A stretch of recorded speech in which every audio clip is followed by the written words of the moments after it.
आता आपण बोलूया घनकण किंवा ज्याला आपण पार्टिक्युलेट मॅटर असं म्हणतो, कणीय पदार्थ. हे देखील हवेमधले एक साधारण अशा प्रकारचे प्रदूषक आहेत. ज्वालामुखीचे उद्रेक झाल्यामुळे, वादळांमुळे, वणव्यांमुळे आणि वेगवेगळ्या मानवी उपक्रमांमधून कणीय पदार्थ हवेमध्ये सोडले जातात. या मानवी कार्यांमध्ये एक महत्वाचं कारण असंही आहे की आपण वेगवेगळ्या प्रकारच्या फवारण्या वापरतो, एअरोसोल्स, ज्याच्यामध्ये दाब निर्माण होण्यासाठी CFC सारखे, क्लोरोफ्लोरोकार्बन यासारखे उदासीन वायू वापरले जातात, ज्यामुळे देखील फवाऱ्यांच्या द्वारे तुषार जे उडालेले असतात बारीक, ते देखील हवेमध्ये तरंगत राहतात आणि कणीय पदार्थांपासून होणारं प्रदूषण जे आहे ते वाढत राहतं. सागरी लाटांपासून उडणारे तुषार, त्याचबरोबर ज्वालामुखीतून बाहेर पडणारी वाफ, काजळीचे कण, सूक्ष्म तुषारतरातून म्हणजे एरोसोल्स मधून उडवलेले द्रव कण, हे सर्व कणीय पदार्थ हे वेगवेगळ्या आकारमानाचे असतात, ज्याला इंग्रजीमध्ये PM1 ते PM10 पार्टिक्युलेट मॅटर, कणीय पदार्थ 1 म्हणजे 1 मायक्रॉन व्यासाचे कण, ते PM10 10 मायक्रोमीटर व्यासाचे कण, अशा प्रकारचं या कणांचं वर्गीकरण केलेलं असतं. ते श्वासामार्फत आत जातात, परंतु यातले बरेचसे कण हे पचू शकत नाहीत. लक्षात घ्यायचं आहे की जेव्हा केव्हा कण फुफ्फुसामध्ये घेतले जातात तेव्हा त्याच्यातलं जे पटल असतं, श्लेष्मल पटल, म्युकस मेम्ब्रेन, तर ह्याच्या पेशींमध्ये हे कण आतमध्ये शोषले जातात, आतमध्ये घेतले जातात, परंतु यांना पचवण्याचं कुठलंही साधन पेशीमध्ये नसतं. त्यामुळे हे पेशीमध्येच तुरुंगात असल्यासारखे होऊन जातात आणि जेव्हा असे कण वाढत जातात तेव्हा पेशी ही, त्यांना हा भार असह्य होऊन त्या पेशी मरू लागतात आणि त्या मेल्यामुळे फायब्रस मॅटर तयार होतं. टीबी मध्ये जसं श्वास घेण्याची कपॅसिटी, क्षमता कमी होत जाते, तसंच हे कणीय पदार्थ साठल्यामुळे देखील श्वास घेण्याची क्षमता जी आहे ती हळूहळू कमी होत जाते आणि टीबी सारखाच आजार आपल्याला होऊ शकतो. त्याचबरोबर फुफ्फुसाचे किंवा श्वसनाच्या इतर भागांचा कर्करोग हा देखील होऊ शकतो. विषारी सेंद्रिय सूक्ष्म प्रदूषक, टॉक्सिक मायक्रो ऑर्गॅनिक पोल्युटंट्स, याच्यामध्ये बहुचक्रीय गंधीय हायड्रोकार्बन किंवा पॉलिसायक्लिक ॲरोमॅटिक हायड्रोकार्बन किंवा बहुक्लोरिनीय म्हणजे अनेक क्लोरीन अणू ज्याला चिकटलेले आहेत अशा प्रकारचे ॲरोमॅटिक किंवा ज्याला आपण म्हटलंय गंधीय अशा प्रकारचे प्रदूषक, डायऑक्झिन्स सारखे, फ्युरान्स सारखे वायू, या सर्वांना मिळून आपण विषारी सेंद्रिय सूक्ष्म प्रदूषक असं म्हणतो. याच्यातला डायऑक्झिन हे प्लास्टिक जाळण्यामुळे किंवा रबर जाळण्यामुळे बाहेर पडत असतं. आपल्या वेगवेगळ्या उद्योगांमधून होणारी जी प्रदूषण आहे त्याच्यामध्ये देखील हे डायऑक्झिन्स आणि फ्युरॉन्स असे घातक घटक असतात. दीर्घस्थायी मुक्त मूलक किंवा पर्सिस्टंट फ्री रॅडिकल्स, जेव्हा कुठलाही रेणू याच्या सगळ्यात बाहेरच्या कवचामध्ये 2 इलेक्ट्रॉन्स असतील, 2 ऋण कण असतील, तर ते स्थिर असतं, त्याचं विघटन होत नाही किंवा त्याची इतर रेणूंशी, इतर अणूंशी होणारी प्रक्रिया जी आहे ती कमी प्रमाणात असते. परंतु जेव्हा अनपेअर्ड इलेक्ट्रॉन, एकल असा ऋणभारित कण या सगळ्यात बाहेरच्या कवचामध्ये राहतो रेणूंच्या, तेव्हा त्यांना ऍक्टिव्ह रॅडिकल्स, फ्री रॅडिकल्स असं म्हटलं जातं. तर अशा प्रकारचे हे जे फ्री रॅडिकल्स आहेत, हे अर्थात सूर्याच्या विकिरणामुळे सुद्धा बनू शकतात, परंतु वेगवेगळ्या रासायनिक प्रक्रियांमधून किंवा आपल्या वेगवेगळ्या कारखान्यांमधून बाहेर पडणाऱ्या प्रदूषकांमध्ये याचा अंतर्भाव असतो. तेव्हा ही दीर्घस्थायी म्हणजे बराच काळ टिकून राहणारी मुक्त मूलक किंवा फ्री रॅडिकल्स हे देखील रक्ताभिसरणाच्या व्याधी, हृदरोग, श्वसन विकार यांच्यासाठी कारणीभूत ठरतात. विषारी धातूंची वेगवेगळी संयुग, साधारणपणे पेट्रोलमध्ये अँटी क्रॅकल म्हणजे तडतड होण्यापासून रोखणारे असे एजंट्स हे पेट्रोलमध्ये घातले जातात. त्याच्यामध्ये शिस हे आधी अगदी सामान्यपणे असायचं, परंतु पेट्रोलच्या ज्वलनामधून जेव्हा शिशाचे कण किंवा शिशाचे ऑक्साइड्स हे वायूमध्ये अधिकाधिक प्रमाणात पसरायला लागले, तेव्हा याच्यावरती बंदी आणली गेली. अजूनही सिगरेटवरती जो छापील एम्ब्लेम असतो त्याच्यामध्ये शिस असतच. कुठल्याही प्रकारच्या छपाईच्या इंकमध्ये शिशाचं प्रमाण हे बऱ्यापैकी असतं आणि त्यामुळे शिस किंवा पारा, क्रोमियम, निकेल, तांब, कॅडमियम, बोरॉन अशा अनेक धातूंचे कण किंवा त्याची संयुग ही वीज निर्मिती किंवा प्रगलन, स्मेल्टिंग इंडस्ट्रीज उद्योग, भस्मीकरण किंवा इन्सिनरेशन, स्वयंचलित वाहनं या सगळ्याच्या उत्सर्जनातून हवेमध्ये सोडले जातात. ही प्रदूषकं देखील विषारी असतात आणि वेगवेगळ्या प्रकारच्या व्याधी, आजार हे आपल्या शरीरामध्ये निर्माण करू शकतात. क्लोरोफ्लोरोकार्बन आपण मग पाहिलं की हे उदासीन वायू असतात आणि आधी ते वातानुकूलित यंत्र म्हणजे एसी, प्रशीतक म्हणजे रेफ्रिजरेटर याच्यामध्ये शीतलक किंवा तापमान कमी राखणारा पदार्थ म्हणून वापरलं जायचं. परंतु ह्यामुळे देखील हा वायू अतिशय घातक असतो, कारण हा उदासीन असतो, इतर कुठल्याही घटकांशी त्याची प्रक्रिया होत नाही, म्हणून तो तसाच उंच उंच उंच जात राहतो आणि शेवटी तो जेव्हा ओझोनच्या शील्ड पर्यंत पोहोचतो तेव्हा त्या ओझोनला मात्र हा मारक ठरतो आणि ओझोन विवर तयार करतो. आणि या ओझोन विवरांमधून अतिनील किरण, अल्ट्राव्हायोलेट रेडिएशन हे पृथ्वीपर्यंत पोहोचतं.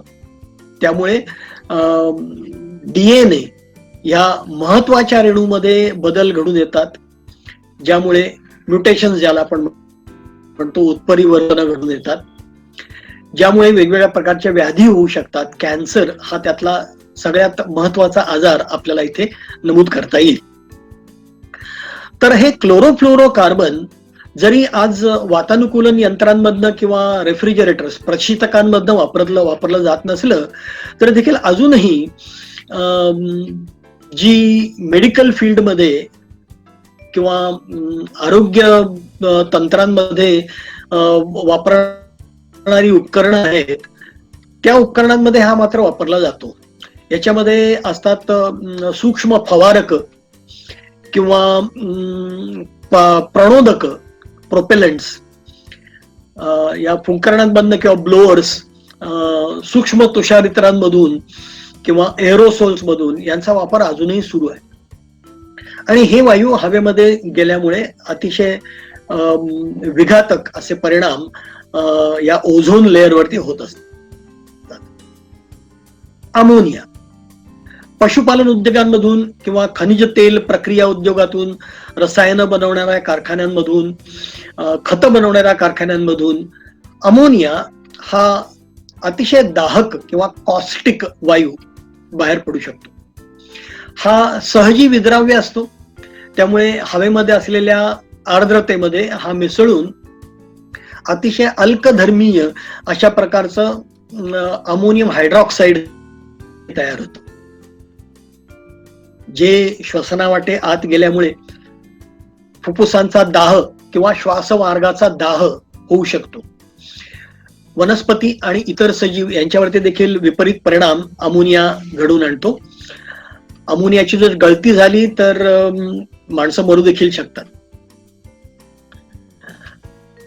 गंध, निरनिराळ्या प्रकारचे साधारणपणे आपल्याला नको असलेले अशा प्रकारचे वास हे वनस्पती प्राणी यांच्या मृत शरीरातून किंवा सडण्याच्या प्रक्रियेमधून, मलमूत्रामधून, विविध रासायनिक प्रक्रियांमधून हे किळसवाणे किंवा उपद्रवी गंध उत्सर्जित होत राहतात. आपण बघितलं त्याप्रमाणे कचरा आगारामधून देखील अशा प्रकारचे गंध हे बाहेर फेकले जात असतात. या अवांछित गंधांमुळे, वासांमुळे मळमळणं, डोकेदुखी, चिडचिड, गोंधळ, संभ्रम यासारखे अनेक विकार होऊ शकतात. सगळ्यात शेवटी आपण बघूया किरणोत्सारी पदार्थ. अणुस्फोटाच्या वेळी किंवा अणु चाचण्या केल्या जातात त्यावेळी, अणुविद्युत प्रकल्पामधल्या अपघाती गळती यामुळे किंवा अर्थात निसर्गात असलेल्या किरणोत्सारी पदार्थांच्या विघटनामुळे हे किरणोत्सारी पदार्थ थोड्याफार प्रमाणात, अतिशय कमी प्रमाणात असतात हे, परंतु ते असतात आणि ते वाढतही चाललेले आहेत. लक्षात घ्या, ह्या किरणोत्सारी पदार्थांमुळे देखील कर्करोगासारखे रोग हे आपल्याला होऊ शकतात. त्याचप्रमाणे इतर सजीवांवरती त्याचे दुष्परिणाम होत राहतात. आतापर्यंत आपण प्राथमिक प्रदूषक बघितली. आता आपण पाहूया दुय्यम प्रदूषक किंवा सेकंडरी पोल्युटंट्स. यामध्ये सगळ्यात सामान्य, सर्वसाधारण असं असतं धूर्क.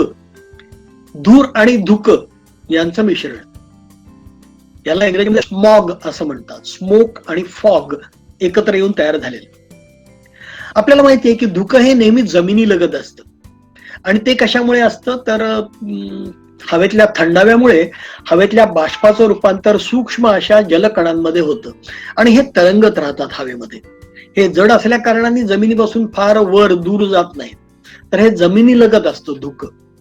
आणि या धुक्यामध्ये जर धूर पकडला गेला, अडकला, तर अशामध्ये सूर्यप्रकाशामुळे, सूर्यप्रकाशातली ऊर्जा वापरून, विकिरणातली ऊर्जा वापरून वेगवेगळ्या प्रकारचे आपण म्हणूया सेकंडरी पोल्युटंट्स किंवा दुय्यम प्रदूषक तयार होतात. वाहनांच्या उत्सर्जनांमध्ये असतं हायड्रोकार्बन, इंधनाची वाफ, ज्याच्या ऑक्सिडेशनमुळे तयार होतं नायट्रस ऑक्साईड.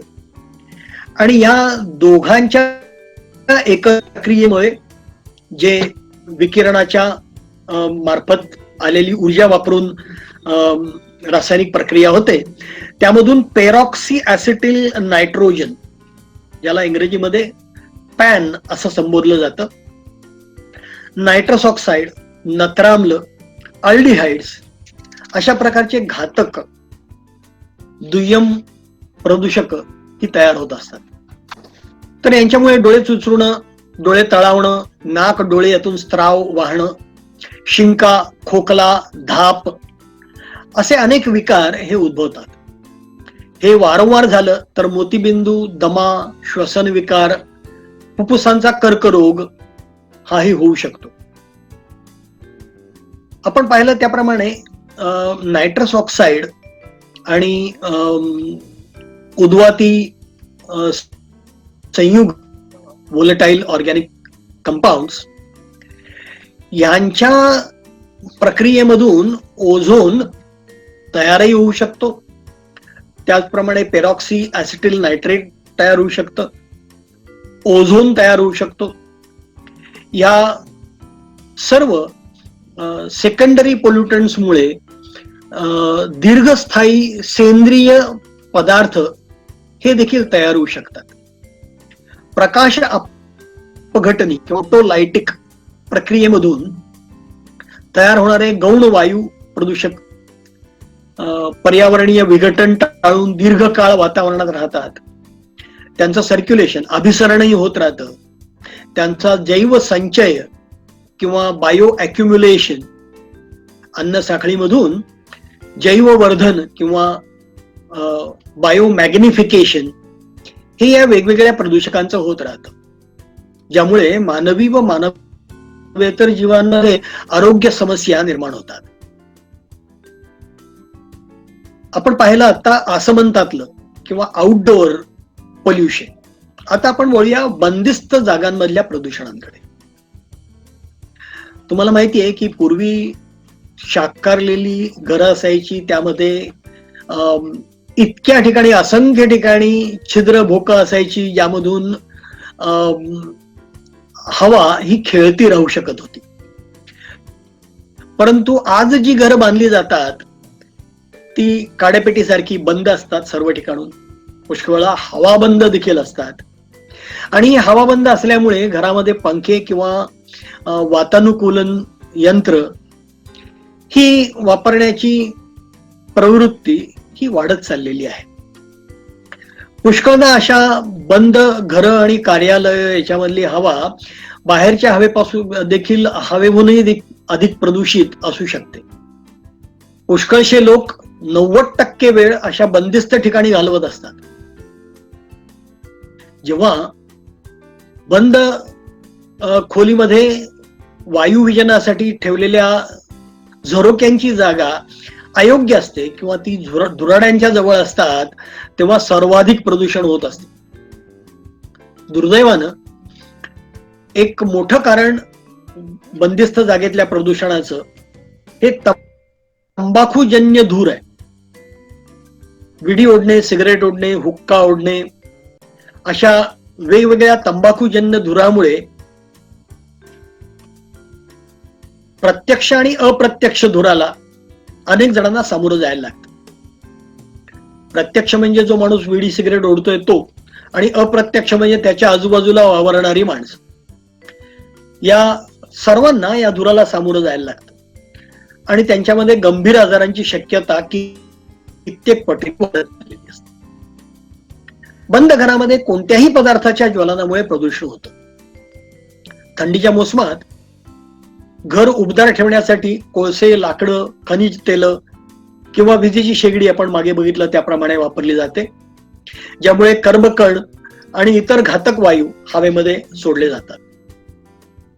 योग्य प्रकारे बसवलेले धूम मार्ग हे प्रदूषण कमी करतात. धुराडी प्रदूषण कमी करू शकतात, पण ते थोपवत मात्र नाहीत. शेगडीतल्या किंवा धूम मार्गातल्या भेगांमधून, भोकांमधून गळती होते आणि प्रदूषक बंद जागेत धोकादायक पातळीपर्यंतही वाढू शकतात. त्यामुळे जीवावर बेतण्याची देखील शक्यता असते. मोटर गॅरेज जर घरामध्येच असेल, घरातल्या खोल्यांना जोडून असेल, आणि जर मोटर सुरू किंवा बंद ही त्या गॅरेजमध्ये असतानाच होत असेल, तर इंधनाच्या वाफा, बेन्झिन, कार्बन मोनॉक्साईड याच्यासारखे घातक वायू देखील घरामध्ये पसरू शकतात. या व्यतिरिक्त घरात ठेवलेली शोभेची झाडं, भिंतीला किंवा लाकूड कामाला आलेली बुरशी, सडणारे सेंद्रिय पदार्थ, रंगकाम, अनेक दिवस साफ न केलेले गालिचे, हवा ताजी करण्यासाठी वापरण्यात येणारे तुषारक, या सर्वांमुळे प्रदूषण बंद जागेमध्ये होऊ शकतं. अशा बंद घरात घालवलेला वेळ विविध विकारांना आमंत्रित करतो. त्वचा विकार, डोळ्यांचे विकार, नाक, कान, घसा यांचे विकार, फुफ्फुसांचे विकार, रक्तवाहिन्या आणि हृदयाचे विकार, यकृताचे विकार, वृक्कांचे विकार हे या बंद जागेतल्या प्रदूषकांमुळे होऊ शकतात. घरामध्ये हवा खेळती ठेवणं, किमान काही तास सूर्यप्रकाश घरामध्ये येणं आणि वेळच्या वेळी केलेली साफसफाई यामुळे बंदिस्त जागी होणारं प्रदूषण आपण सहज टाळू शकतो. हवेचं प्रदूषण कमी करण्यासाठी अनेक प्रकारचे उपाय आपल्याला योजता येतात. धूळ, गंधक, बाष्प, उद्वाती संयुग यांच्या निष्कासन प्रणालींच्या वापरामुळे, एक्स्ट्रॅक्शन सिस्टम्स, निष्कासन प्रणालींच्या वापरामुळे हवेचं प्रदूषण कमी करणं किंवा टाळणं शक्य होऊ शकतं. रहिवासी व औद्योगिक क्षेत्रांमध्ये, त्याचप्रमाणे वाहतूक क्षेत्रामध्ये वाढलेल्या जाणीवांमुळे वायू प्रदूषण कमी करण्यासाठी वेगवेगळ्या प्रकारची उपकरणं, सामग्री विकसित झाली आहे आणि होते देखील आहे. यापैकी काही सामान्य उपकरणं ही अशा प्रकारची आहेत. पहिलं उपकरण तुषारक हे आहे, स्प्रिंकलर. कारखान्यांच्या धुरड्यांमध्ये आजकाल तुषारक बसवलेली असतात. त्यातून पाण्याची फवारणी सतत होत राहते. हे पाणी खाली येत असतं आणि धूर वर जात असतो, त्यामुळे त्यांच्या आपापसातल्या कॉन्टॅक्टमुळे प्रदूषक हवेमध्ये, प्रदूषक पाण्यामध्ये विरघळू शकतात. कणीय पदार्थ पाण्याबरोबर खाली बसू शकतात आणि हवा ही बऱ्यापैकी शुद्ध होऊ शकते. दुसरं मार्जक किंवा स्क्रबर्स ज्याला म्हटलं जातं. शुष्क मार्जक किंवा ड्राय स्क्रबर्स, आर्द्र किंवा वेट स्क्रबर्स, ठाशीव किंवा पॅक्ड मार्जक किंवा स्क्रबर्स, असे त्याचे वेगवेगळे प्रकार आहेत. तर हे स्क्रबर्स म्हणजे काय असतं? तर स्क्रबर्स म्हणजे अतिशय छोटे कण जे एकतर कोरडे असू शकतात किंवा ज्याच्यावरती द्राव फवारलेले असतात, ज्यामुळे ते ओले असू शकतात, किंवा पॅक्ड म्हणजे ते अतिशय ठासून भरलेले असू शकतात. यातून जेव्हा बळपूर्वक प्रदूषित हवा सोडली जाते तेव्हा प्रदूषकांचं अभिशोषण, ऍडसॉर्प्शन म्हणजे सरफेस वरती ऍब्सॉर्प्शन, हे होऊ शकतं आणि त्यामुळे बाहेर पडणारी हवा ही अधिक गुणवत्तेची असू शकते. कर्बग्राबरण किंवा ज्याला कार्बन सिक्वेस्ट्रेशन असं म्हटलं जातं, कार्बन साठवणं. साधारणपणे सोडियम बायकार्बोनेट सारखे रसायन जे आहे ते कोरडं किंवा त्याचा द्राव हा जेव्हा प्रदूषित हवेच्या मार्गामध्ये ठेवला जातो तेव्हा त्यामध्ये कार्बन डायऑक्साईड शोषला जाऊ शकतो, कार्बन मोनॉक्साईड देखील शोषला जाऊ शकतो आणि रासायनिक अभिक्रिया होऊन कॅल्शियम कार्बोनेट बनू शकतो. यामुळे कर्ब उत्सर्जन हे कमी होऊ शकतं. वेगवेगळ्या प्रकारची फिल्टर्स, गालके किंवा निस्यंदके ही देखील घरामधनं किंवा कारखान्यांमधनं वापरली जातात. तंतुमय म्हणजे फायब्रस, मृदीय किंवा मातीसारख्या पदार्थांनी तयार केलेली, किंवा तापपिंडित म्हणजे सिंटर्ड धातू, मेटल्स यांनी बनवलेल्या गालकामधून प्रदूषित हवा जेव्हा जाते तेव्हा त्यातले कणीय पदार्थ या तंतूंमध्ये त्यांचं अभिशोषण होतं. आपण कदाचित हेपा फिल्टर्स हे नाव ऐकलेलं असेल, हाय एफिशियन्सी पार्टिक्युलेट ऍब्सॉर्बिंग किंवा हेपा फिल्टर्स, गाळके. साधारणपणे सूक्ष्मजीव प्रयोगशाळा किंवा औषध निर्माण उद्योग किंवा प्राणी संगोपन उद्योग किंवा ऊती संवर्धक प्रयोगशाळा, अन्न प्रक्रिया उद्योग, अशा वेगवेगळ्या ठिकाणी हवा निर्जंतुक आणि स्वच्छ राहणं अतिशय आवश्यक असतं. या ठिकाणी असलेल्या हवा आत येण्याच्या झरोक्यांमध्ये किंवा वातानुकूलन यंत्रांमध्ये अशा प्रकारची हेपा फिल्टर्स वापरलेली असतात, ज्यातून हवा इतक्या अधिक प्रमाणात गाळली जाते की ती शुद्ध होऊनच आतमध्ये येते. आजकाल सर्वच वातानुकूलन यंत्रांमधनं अशा प्रकारची गालकं वापरण्याला सुरुवात झालेली आहे. त्यानंतर असतात चक्रवाती संग्राहक किंवा सायक्लोन कलेक्टर्स. प्रदूषित हवा ही बळाने किंवा अंडर प्रेशर ही एखाद्या दंडगोलाकार जागेमध्ये फिरवली जाते.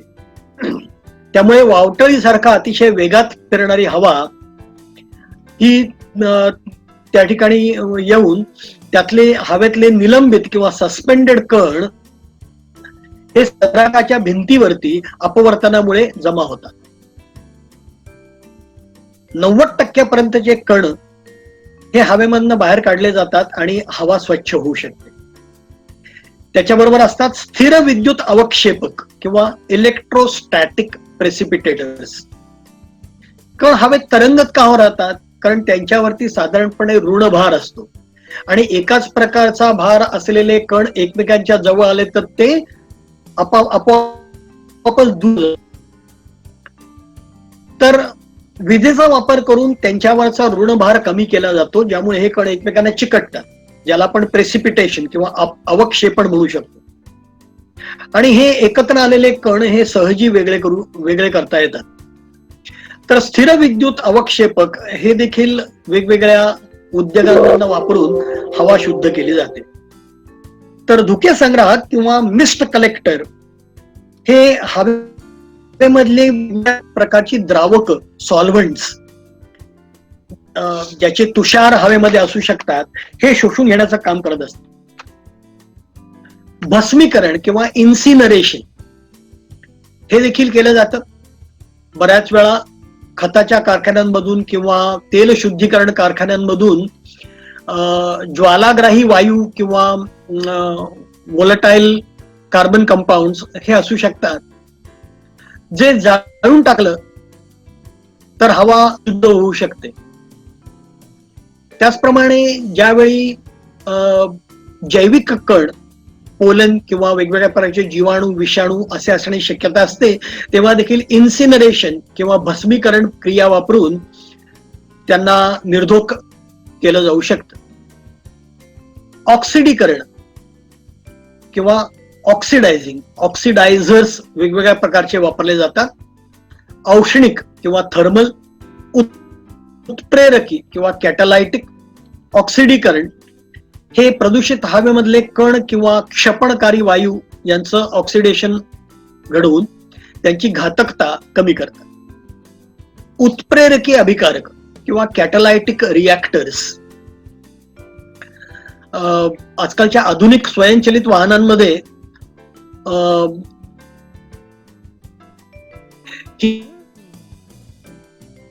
बसवलेली असते, ज्याला कॅटालायटिक रिॲक्टर्स असं देखील म्हणतात. त्याच्यामुळे कार्बन मोनॉक्साईड, नायट्रोजन ऑक्साइड्स, उद्वाती सेंद्रिय संयुग अशा प्रकारचे वायू शोषून घेतले जातात आणि हवा निर्धोक केली जाते.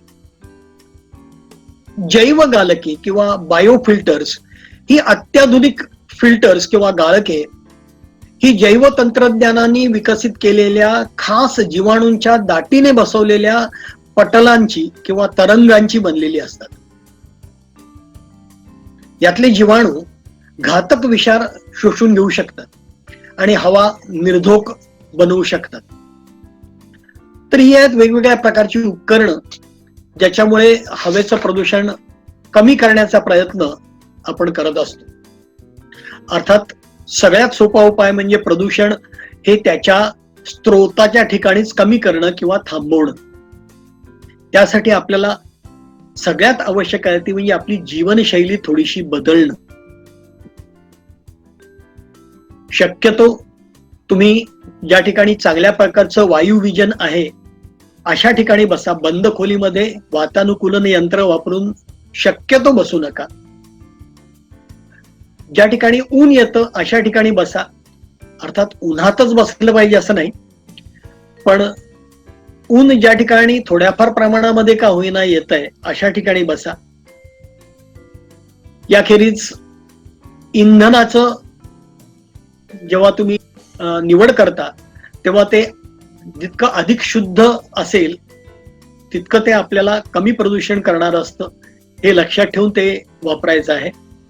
शक्यतो स्वतःचं वाहन न वापरता, खाजगी वाहन न वापरता सार्वजनिक वाहन वापरा. अशा सोप्या साध्या उपायांमुळे आपल्याला हवेचं प्रदूषण हे नियंत्रणात राखायला मदत होणार आहे. धन्यवाद. आज आपण इथे थांबू.